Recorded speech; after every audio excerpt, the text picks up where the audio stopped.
ইনকিলাব জিন্দাবাদ, জিন্দাবাদ, জিন্দাবাদ। সারা ভারত কৃষক সভার পতাকা উঠছে উঠবে, উঠছে, উঠবে, সারা ভারত কৃষক সভার পতাকা উঠছে উঠবে। উঠছে, উঠবে। অনেকেই কিছু কিছু আপত্তি করেছিলেন এই সরকার মানুষকে কিভাবে ভয় পায়, মানুষের শক্তিকে ভয় পেয়েছে। তাই এই জায়গার মধ্যে দাঁড়িয়ে আজকে এই জিরানিয়া মহকুমার সম্মেলন, বিশেষ করে কৃষকদের সম্মেলন, এটা অত্যন্ত গুরুত্বপূর্ণ সম্মেলন। কেন গুরুত্বপূর্ণ? আমাদের রাজ্যের প্রথম শক্তি হয়েছে কৃষক। দেশের 70%, কিন্তু আমাদের রাজ্যে এটা বেশি। কৃষক প্রচুর মিলিয়ে আমরা প্রায় 80% পরিবার এই সংগঠনটার সঙ্গে যুক্ত আছি। আমাদের দুটো সংগঠন, সারা ভারত কৃষক সভা এবং উপজাতি গণমুক্তি পরিষদ। উপজাতি গণমুক্তি পরিষদও আমাদের সর্বভারতীয় কমিটির দ্বারা অনুমোদিত। এটা একটা কৃষক সংগঠন। ঐতিহাসিক কারণে ত্রিপুরায় আমরা কৃষকদের মধ্যে উপজাতি গণমুক্তি পরিষদ তৈরি করেছিলাম। এই সংগঠনের ভিত্তি যদি আমরা শক্তিশালী করতে পারি, তাহলে রাজ্যের গণতান্ত্রিক পরিবেশ আমরা ফিরিয়ে আনতে পারি। তাই আমার সম্মেলনে আমি যাবই। এটা 6 মাস আগে এরকম ছিল না, কিন্তু এখন প্রতিদিন পরিবর্তন হচ্ছে। ওরা কোথায় গিয়ে নামতে পারে? কালকের একটি ঘটনা, যে আমাদের ভারতবর্ষের 20টি রাজনৈতিক দল সিদ্ধান্ত নিয়েছে আমাদের দেশবরেণ্য, দেশের স্বাধীনতার শ্রেষ্ঠ সংগ্রামী নেতাজি সুভাষচন্দ্র বসু,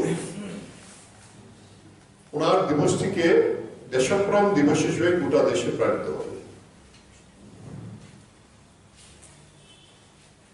কালকে আমাদের রাজধানী আগরতলায় কেন্দ্রীয়ভাবে আমরা সেটা পালন করছি জেলার ভিত্তিতে। এই প্রোগ্রামে আমরা চিঠি দিয়েছি আমাদের সহযোগিতা করার জন্য। অনুমতি তো দরকার, প্রয়োজন হয় না,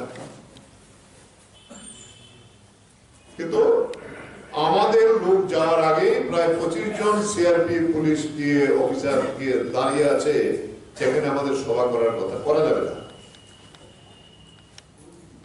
আমাদের যারা আমরা পাঠিয়েছিলাম তাদের দৃঢ়তা যে আমরা করবো আমাদের প্রোগ্রাম, আপনারা যা করার করবেন। সেই জায়গায় দাঁড়িয়ে তারপর আমরাও গেলাম, গিয়ে বললাম যে আমরা মাইক বাঁধতে দেবেন না, মাইক ছাড়াই করবো। শেষ পর্যন্ত বলতে বাধ্য হয়েছি, আমরা নেতাজিকে যদি ভারতবর্ষের মধ্যে ত্রিপুরাতে শ্রদ্ধা জানাতে না পারি, আমরা কি পাকিস্তানকে জানাবো? পুলিশ পিছু হতে বাধ্য হয়েছে। এরপরে বলছে 4:15-র মধ্যে আপনারা শেষ করে নেই। স্বাভাবিক কথাই যে 5টি দল করছে, সভাপতি সহ 6 জন বক্তৃতা করবে, বিরোধী দলের বক্তৃতা করছেন, পুলিশের এসডিপিও গিয়ে বলছেন মিটিংটা বন্ধ করে দিতে, আর তেমন যাবে।